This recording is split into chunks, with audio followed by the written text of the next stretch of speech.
Today, I'm going to be testing out and reviewing my airbag suspension kit from Torque Parts. We're going to be towing our 8,000-pound travel trailer 400 miles all the way from Las Vegas to the Dixie National Forest in southern Utah. We're going to be going all the way up to 10,000 feet in elevation. I'm going to be showing you how we set up the initial air pressure on this airbag system. Plus, I'll be adjusting the air pressure as we go down the road to different pressures to see how it performs. We're even going to show you how that airbag rides going down the road. Full disclosure, this is my first time towing with airbag springs in general, so we're both going to learn together on this one. Let's get our empty measurement. We've got 5 pounds of air in the airbags, so let's see where the truck sits at normal ride height. We'll call that 42.5 just for the simplicity of it, but we're just over it. All right, we're down here at the truck stop. We're going to roll through the cat scale and get our base measurement of just the truck and see how heavy we are. Then we're going to go back, hook up the camper, and roll over again and see what our total weight is. We've just finished up on the scale, and our gross weight for the truck is 8,300 pounds. Let's go load up the trailer and do it again. We're getting back on the cat scale. We've got our trailer all loaded up. Let's see what our weight is. 14,720. It's a new morning. We're all loaded up and ready to head out. Truck's loaded down, camper's loaded up. We've got our e-bikes on. Let's go ahead and see where our measurement is so we can get our airbags filled up. 40 3/4. Now it's time to put the air in the airbags. We're going to get this raised up about 3/8 of an inch, and we're going to see how that is for our starting point.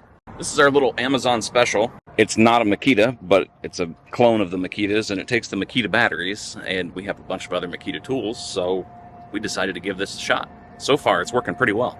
Let's add the air to the airbags. And to do that, we have our valve hidden inside the gas door. That way, we can always get to it. 41.5. It's 41.5?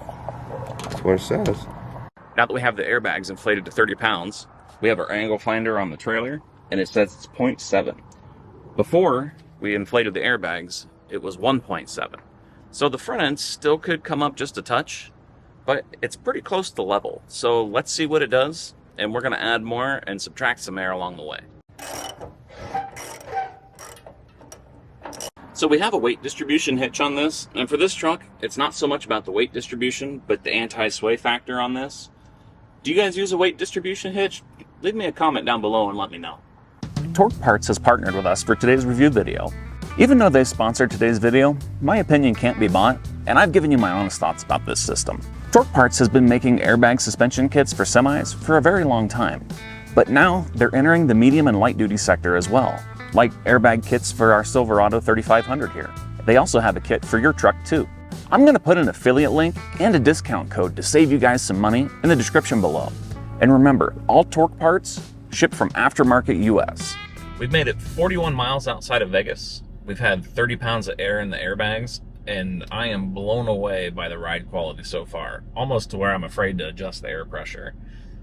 That 30 pounds of air has made such a big difference. There's a lot of whoops and stuff when you're going down the road where normally it's amplified by a lot of porpoising. With the airbags on there, man, you can feel the whole truck just kind of flows and moves. Right, it used to bounce a lot more, but now it kind of smoothed it out. So let's take an air reading and maybe adjust it, maybe not. Well, whole point's to figure this one out. 27.5. So our weight distribution did take a little bit off of the back because we used that for the anti-sway, but it didn't take a whole lot off of there. How far you want to run them up? Let's go 35. 35. 35 it is. That's 35. We've got 35 pounds of air pressure in there now. Tightened up the chains. We adjusted our chains a little bit just because we're kind of trying to balance everything out. Let's see how it rides now. First impressions. Let's get up to speed and see what happens. The big test is going to be going up the gorge. Oh, absolutely. On the way to St. George. We're 30 miles from our last adjustment. We added another 5 pounds to the airbags. And man, this truck is just riding beautifully. Yeah, the road is pretty smooth here. This pavement is fairly new. It'll be interesting once we get up the gorge and head into Utah. We passed another truck towing a toy hauler, and it was sketchy at best. Most of the weight had been removed from the front wheels of the truck. The red line on the screen is level, and the yellow line shows just how squatted this truck was. What do you guys think? Is this too much squat? Towing a trailer up the gorge out on the Arizona Strip always has its challenges. However, it's a beautiful drive, and the canyon's really cool. The road is rough, the lanes are narrow, and there's always a lot of truck traffic to pass through here. We thought it would be cool to put a camera in the wheel well, and this first clip is in real time. I'm not sure what I was expecting to see here, but I am surprised that the airbag wasn't moving more than it is. The second clip is time-lapsed, and it really shows how well the airbag works to assist the leaf springs. And the cool factor of this video clip is off the chart.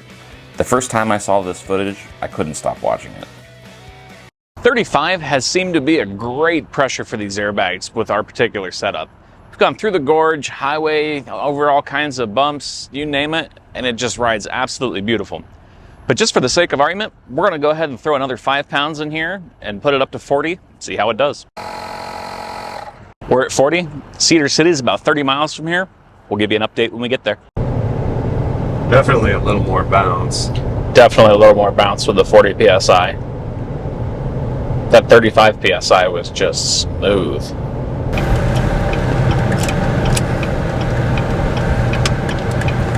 We're sitting at 6,000 feet right now at the base of the mountain up in Cedar City.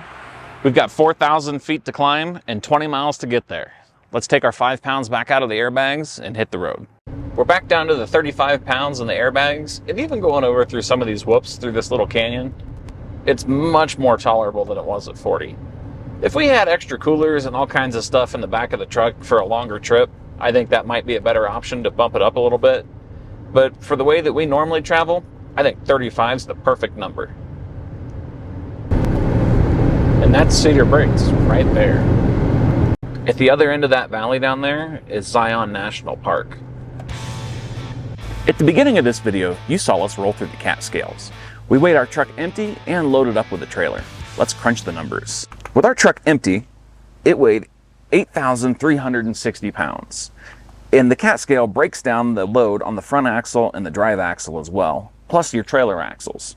When we went through with the trailer, the total weight with the trailer was 14,720 pounds. So we have a trailer weight of 6,360 pounds. After that, we filled it up with water, loaded our bikes on the front, and we know the weight of our bikes and we know the weight of the water.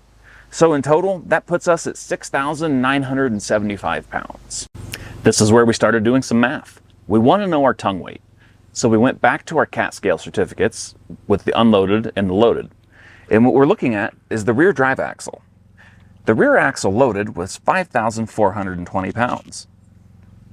Unloaded, it was 3,480 pounds.